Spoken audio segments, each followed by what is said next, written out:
Jason Levine here with Dice Tower, and I wanted to give you my top 10 most anticipated games for 2018 this year.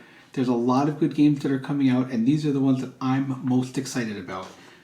So let me start with number 10, and that's Star Wars Legion. I know you guys know how much I love Star Wars, and you're probably saying, why isn't this higher on the list?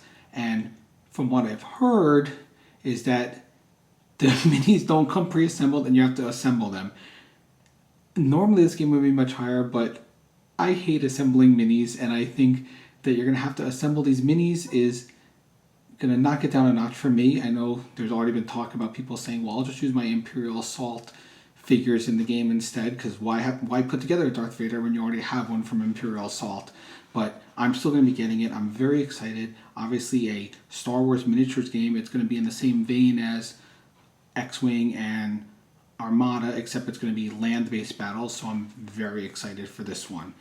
My number 9 is Warhammer 40k Dice Masters. I love Dice Masters. I hate the collectability of Dice Masters.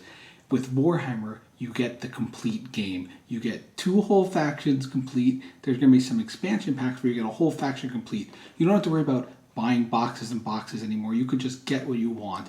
You want a faction, you buy the faction, and that's all. And to me, I think this is a great kind of conglomerate of the Games Workshop people and the WizKids people, and I think they're going to have a great product, and I love, love, love that this game is not collectible. My number 8 is Rise of Tribes. I know this one is, from what I've heard, it's Settlers-like, but much more meaty and much more complex.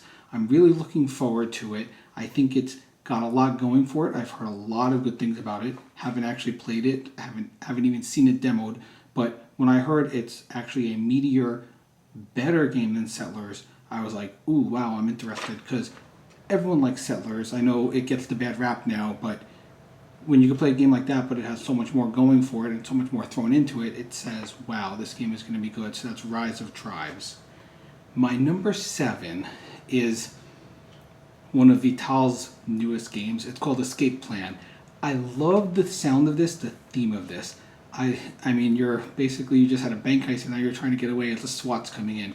That's just interesting on its own. And then you hear Vital Lacerda as well, and you say, wow, this is going to be a deep, heavy Euro, and his other games have been amazing, Vinhos and Kanban, and you just say to yourself, okay, this is going to be a heavy-duty Euro, and a good one, and it's got a great theme. There hasn't been many themes about trying to, escape the police, and when you know you're getting a good heavy Euro for this, you just think, wow, this game has something special going for it, and I'm very excited to see what happens with Escape Plan when it does come out.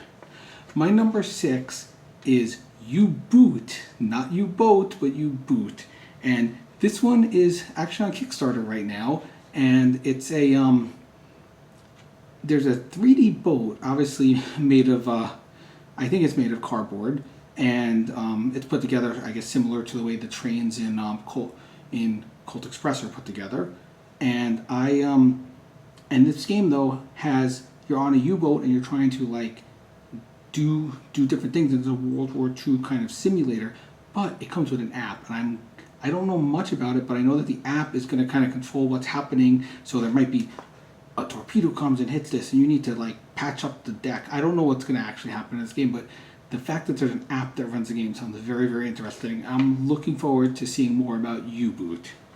My number 5 is Artificial Intelligence. This is a Watcher game, and this is by the same guys who did Nippon, who did Panamax, so I know it's going to be a nice heavy Euro. I'm very much looking forward to this. The theme of it sounds very interesting. You're kind of a conglomerate in the future, and you're kind of running a business where there's all this artificial intelligence creatures, and it sounds like it's going to be more of an economic style game, which I like those economic style games, where you're kind of putting money into a company that's trying to make the best AI, but the artwork on this, the artwork on the cover looks phenomenal, and I love What's Your Game, and I really am looking forward to seeing Artificial Intelligence. My number 4 is, and I'm going to get this spelled wrong, but it's called Reykholt, or Reykholt, or Reykholt? Not exactly sure, but there's one other word I have to say, and that's Uwe.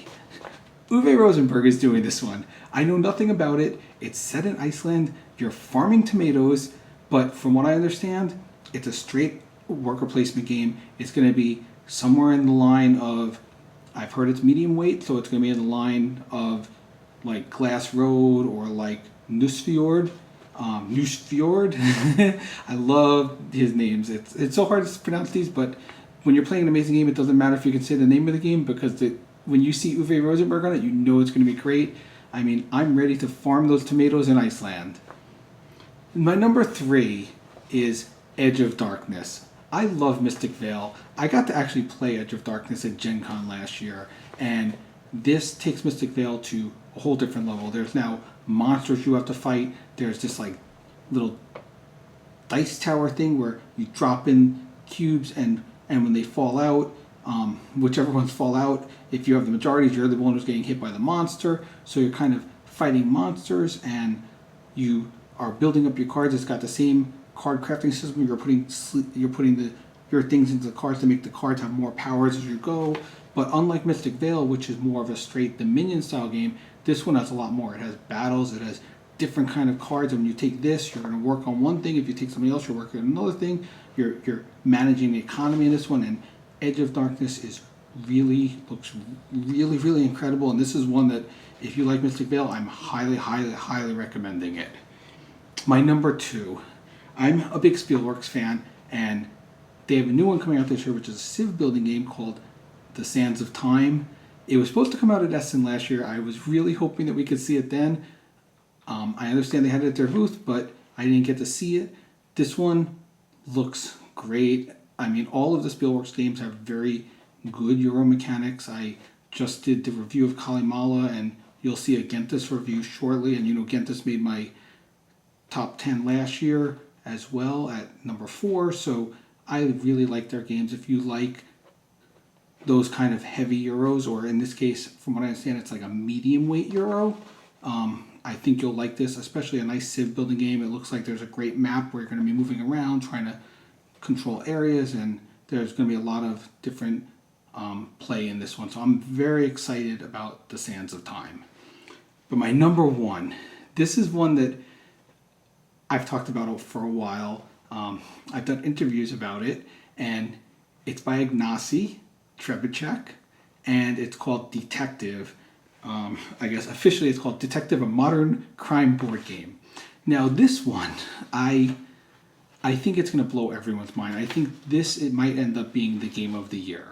It has an app, and you are using this app. You're playing the game. You're a detective, but he's going to take this into the real world. So if you need to find like a street in Spain, you're going to have to go into Google Maps on your phone and find this street in Spain, and then there might be a store there, and then you find out the name of the store, which then you find out was where the crime happened, and then you might need to go search on Yahoo and find like whatever comes up third in the search engine might be another clue. So you're literally surfing the web to find clues. So this is like kind of takes apps into the real world, and you're going to use every part of your smartphone for this game. And I mean, the genius that Ignacy has to come up with something that's going to be this cool. I am so excited to see how this plays. I'm so excited to see how it works. And right now, I'm really thinking it's going to be my game of the year. If it's as good as promised, and from what I've heard about what he says it's going to do, I think this is going to be the game of the year. So there you go. That's my top 10 anticipated games for 2018.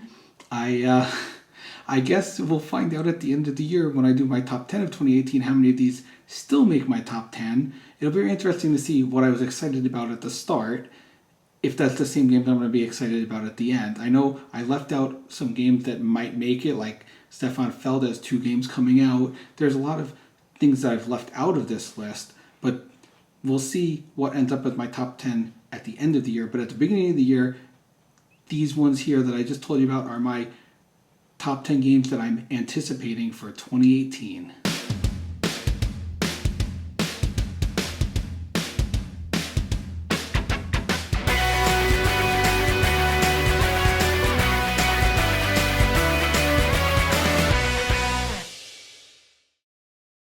Thanks so much for watching the Dice Tower videos. Find more great videos and reviews, as well as our top-rated audio podcast at Dicetower.com. You can also find other great shows at Dicetowernetwork.com.